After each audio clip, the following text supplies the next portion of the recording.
Ich muss ehrlich sagen, wenn es den Alpenhirt nicht gäbe, oder, dann müssen wir den erfinden. Weil, also für mich ist das jetzt wirklich so schön, dass ich meine Kühe kann ich dir geben, oder? Und dass es so funktioniert zwischen uns, oder? Mhm. So, ja, irgendwie auch freundschaftlich. Oder? Mhm.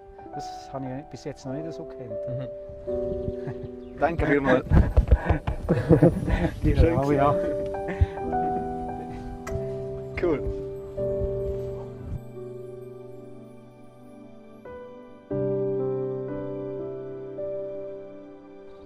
Wenn du dich zurückversetzt in deine Kindheit, wo du Donau in dieser Schlucht warst und da auf die Tiere damals aufgepasst hast, hast du da noch eine Episode, die du uns erzählen kannst, von dieser Zeit, die dir bis heute noch in Erinnerung ist? Ja, ich bin eben mit dem Bruder zusammen. Der Bruder ist ein Jahr älter, der Markus, sind wir da drinnen gewesen. Und da ist eben der Bach noch mit rausgeflogen. Mhm. Und dann, eben, als es so heiß war, ist uns dann auch nichts Besseres eingefallen, wieder in den Bach hineinzukumpen, oder? Mhm.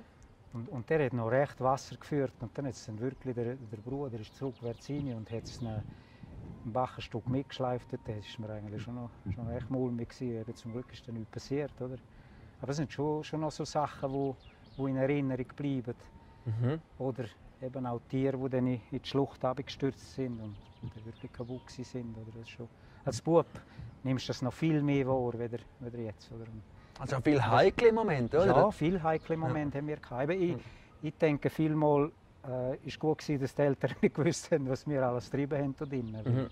Mhm. Sonst hätte es uns, denke ich, nicht mehr dahinter gelassen. Ja, ja. Aber ist ja alles gut gekommen, Ja, wie wir ja, sehen. ja, man sieht es. Das wären wir ja nicht mehr noch. Ja, und gesund und postbar Ja. und immer fröhlich und wirklich die Tierliebe. Und das ist, ja, das merkt man dir Ja. und auch deinem Sohn, den wir vorhin unten gesehen haben, merkt man, ja. Ja. Was ist für dich Innovation? Was ist für dich innovativ? Ich meine, ich bin irgendwie, ohne groß zu wissen, bin ich irgendwie immer innovativ gewesen, oder? Und jetzt, ich bin ja über 60.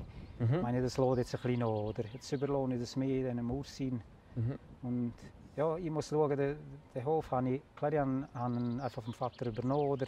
Aber immer wieder weiter gearbeitet und geschaut, dass er schon noch auf Mutterkühe umstellen ist eine Innovation gewesen, oder? Und nachher, klar, ich habe noch, nebenbei habe ich auch noch einen Forstbetrieb gehabt oder so und dort auch noch viel gearbeitet. Und das sind so Innovationen, die ich hatte. Oder? Und jetzt überlohne ich das dann, oder? Weil ich meine, viel Neues werde ich nicht mehr erfinden. Oder? Was ist dein Element? Erde, Luft, Feuer oder Wasser? Ja, Erde, würde Erde? ich sagen. Ja.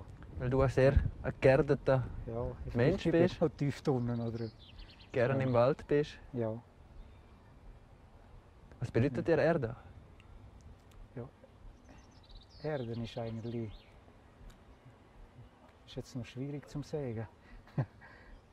Das ist unsere Existenz, oder? Das ist alles. Der Boden, den wir bewirtschaften, alles, das gehört dazu.